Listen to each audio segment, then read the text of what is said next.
Fatima फड़ो case में जवाबदार जा डीएनए मैच थी विया। कानून वारे निगरान वज़ीर उमर सुमरो चयो आहे त सिहत खाते जे ऑफिसर पीर साहब सां लाॻापन सबबि डीएनए तबाह करे छॾिया हुआ। सिहत वारे वज़ीर ॿुधायो आहे त फातिमा फड़ो केस में पंजाब मां टेस्ट कराइण बाद जवाबदार जा डीएनए मैच थी विया।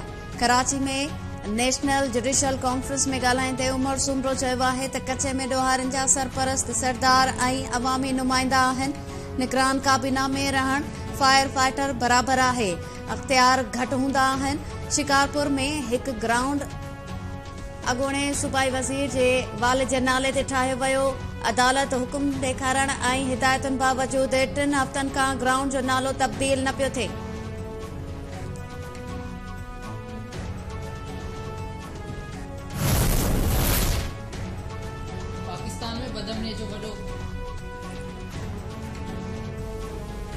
पाकिस्तान में बदअमनी जो वॾो कारण गैर कानूनी तौर तरसियल परॾेही आहिनि। कुझु बि थी पवे, गैर कानूनी परॾेहिनि खे नेकाले ॾियण वारे फ़ैसिले तां पोइते न हटंदासीं। अफ़गानिस्तान में तालिबान जी अबूरी हुकूमत बाद पाकिस्तान में दहशतगर्दीअ जूं कार्रवायूं वधियूं आहिनि। अफ़गान अॻवाननि जा धमकियुनि वारा बयान अफ़सोसनाक आहिनि। निगरान वज़ीर आज़म अनवर उल हक काकड़ चयो आहे त पाकिस्तान में दहशतगर्दीअ लाइ अफ़गान सरज़मीन इस्तेमाल थी रही आहे। अफ़गानिस्तान खे पाकिस्तान ऐं पाबंदी मढ़ियल टीटीपी मां कंहिं हिक जी चूंड करणी पवंदी। अमरीका समेत कंहिं बि मुल्क जो दबाव न आहे। टीटीपी ख़िलाफ़ कार्रवाई पाकिस्तान ऐं अफ़गानिस्तान जे मफ़ाद में आहे।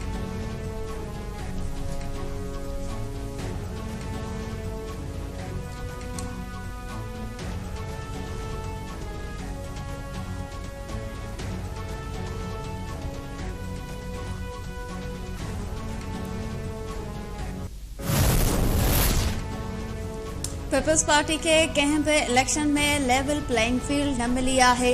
भले लेवल प्लेइंग फील्ड मिले या न, ईंदड़ चूंडुनि में पीपल्स पार्टी कामयाबी माणींदी।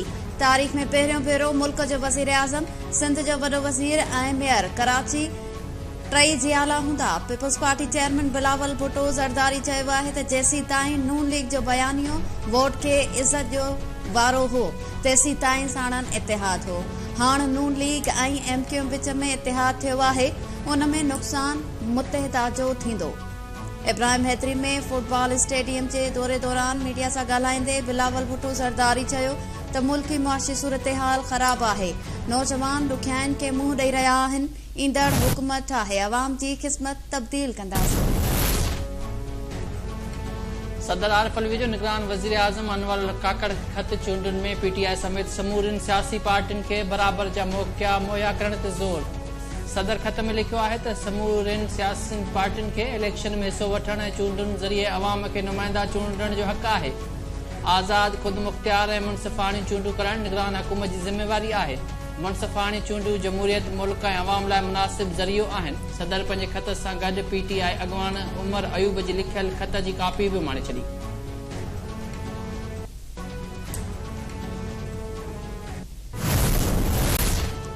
मुल्क में को गैर कानूनी शहरी कीअं रही सघे थो? रियासती पॉलिसी में मुदाख़लत नथा करे सघूं। सिंध हाई कोर्ट गैर कानूनी तौर तरसियल अफ़गाननि खे नेकाली ॾियण ख़िलाफ़ दरख़्वास्त ॿुधणी खां माज़रत करे छॾी। स्टे ऑर्डर ॾियण खां बि इनकार। जस्टिस नेमतुल्लाह फुलपोटो रिमार्क्स ॾे चयो त पाकिस्तान जो कानून रुगो मुल्की शहरनि जे तहफ़ुज़ लाइ आहे।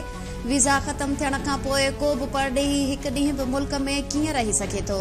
छा कंहिं पाकिस्तानी खे वीज़ा ख़त्म थियण बाद को ॿियो मुल्क रहण ॾींदो?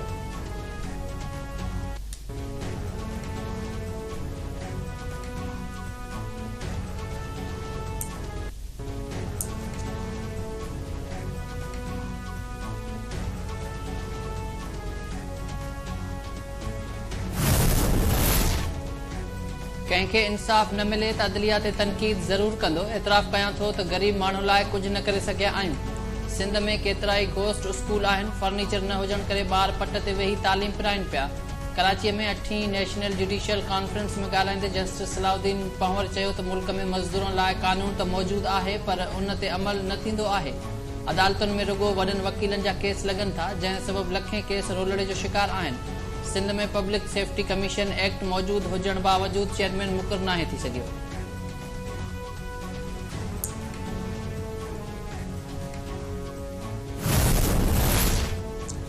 दहशतगर्दी खिलाफ जंग में शहीद थियलनि जे वारसनि फौजी अदालतूं ख़त्म करण वारे फ़ैसिले खिलाफ अपील दाख़िल करण आई फौजी अदालतुनि जी बहालीअ जो मुतालबो कंदे चयो आहे त संदन ज़ख़्मनि ते लूण न बुरकियो वञे।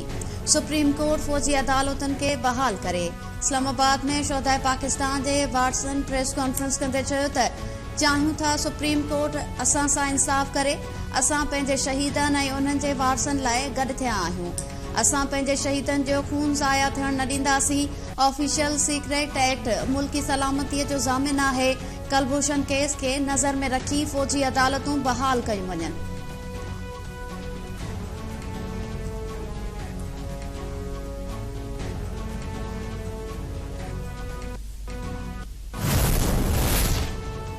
चैम्बर में वेठल शख्स सुप्रीम कोर्ट नाहे हूंदो न ही चैम्बर में अदालती कार्रवाई हलाई सघिजे थी। चीफ जस्टिस चैम्बर में सिंगल जज तौर किन्ही धुरियुनि खे घुराए केस हलाए सघे थो। अॻूणे चीफ जस्टिस साकिब निसार जी चैम्बर में कयल फ़ैसिलनि खे गैर कानूनी करार ॾेई छॾियो। हिक केस जी ॿुधणी दौरान जस्टिस सत्तर मिनुला रिमार्क्स ॾींदे चयो त ह्यूमन राइट्स सेल ऐं सुप्रीम कोर्ट में फ़र्क़ु आहे। चीफ जस्टिस कानूनी दायरे खां ॿाहिरि मामलनि ते नोटिस नथो वठी सघे।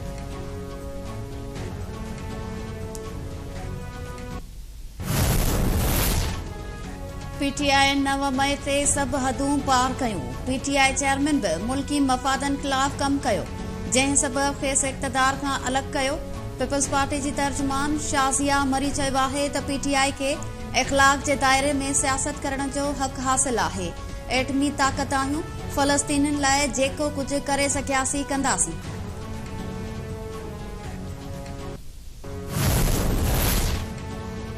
गज़ा में सभु कुझु तबाह कंदड़ इसराइली फ़ौज जा हमला बंदि न थिया। ताज़नि हमलनि में नसीरात ऐं अलशाती पनाहगाहनि में रहाइशी कैंपनि खे निशानो बणायो वियो।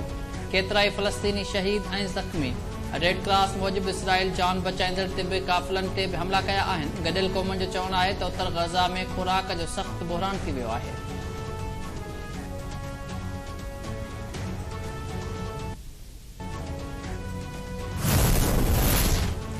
कराची में ॿारनि जी इसराइली बमबारी जो निशानो बणजंदड़ फ़लस्तीनी ॿारनि सां यकजहतीअ जे इज़हार लाइ रैली। वॾे अंक में ॿारनि शिरकत कई। मासूम ॿारनि खे निशानो बणाइण जी मज़म्मत। हाफ़िज़ नईमुर रहमान चयो आहे त दुनिया फ़लस्तीनियुनि जे क़त्लाम जे इसराइल खे इजाज़त ॾेई छॾी आहे। दुनिया गज़ा में क़त्लाम बंदि कराए।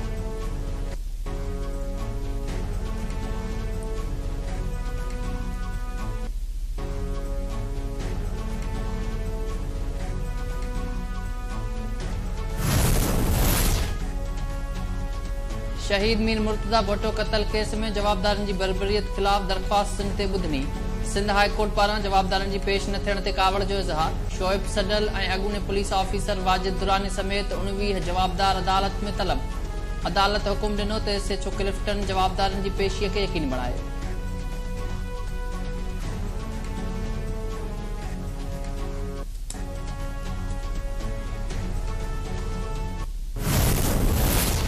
Sindh high court municipal officer जे तकरारी नतीजनि ख़िलाफ़ दरख़्वास्त ते धुरनि खे नोटिस जारी करे छॾिया। सिंध हाई कोर्ट में ॿुधणी दौरान दरख़्वास्त गुज़ार मौक़िफ़ इख्तियार कयो आहे त म्यूनिसिपल ऑफिसर जी भर्तियुनि लाइ सिंध पब्लिक सर्विस कमीशन मख़सूस उम्मीदवारनि खे पास कयो। नतीजा मुअतल कया वञनि। अदालत चीफ सेक्रेटरी ऐं सिंध पब्लिक सर्विस कमीशन खे नोटिस जारी कंदे 16 नवंबर ते जवाब तलब करे वरितो।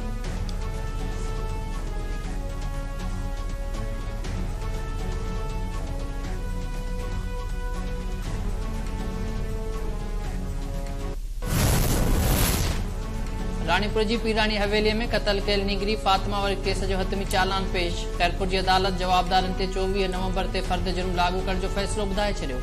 जवाबदार पीर फ़ियाद शाह, पीर असद शाह, हिना शाह ऐं इम्तियाज़ मिरासीअ खे पुलिस अदालत में पेश कयो।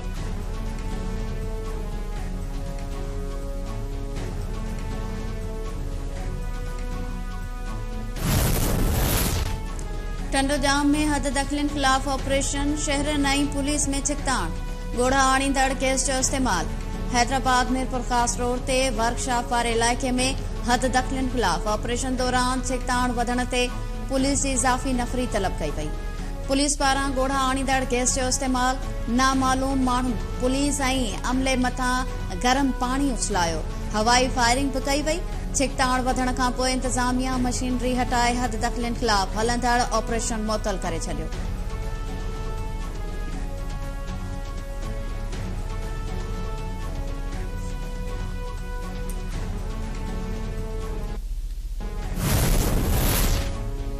मीरपुर माथेलो में हथियारबंद था नौजवान कत्ल गोठ इलाई बख्श भेरी वासी शहमीर भेरीअ खे हथियारबंदन फायरिंग करे कत्ल करे छॾियो।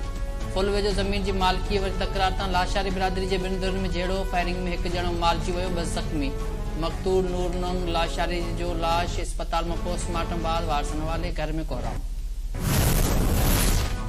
नौशरो फेरोज़ ज़िले जे मुख़्तलिफ़ गोदामनि मां कणक जूं हज़ारे बोरियूं गायब थियण जो इंकशाफ। मोरो फूड गोदाम तां 3000, तरबेलो गोदाम तां 6200, पडीदन गोदाम तां 1300 ऐं मेहरापुर गोदाम मां कणक जूं 800 बोरियूं गायब थी वयूं।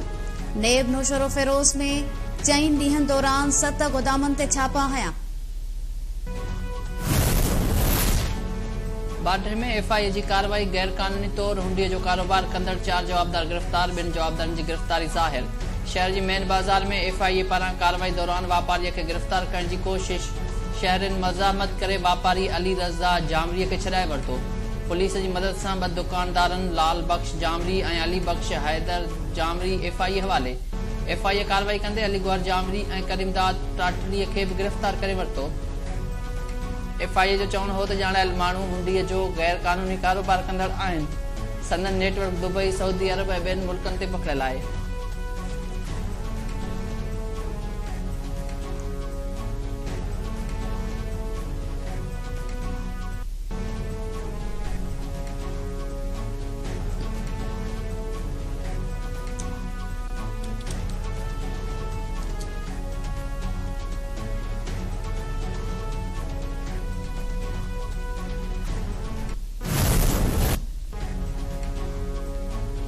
आईसीसी क्रिकेट वर्ल्ड कप जी दंगल में इंग्लैंड की टीम नीदरलैंड के 160 रन्सनि ते शिकस्त ॾेई छॾी। इंग्लैंड पारां ॾिनल 340 रन्स जो हदफ़ पुठियां टिड़ंदड़ नीदरलैंड की टीम 179 रन्सनि ते ढेर थी वई।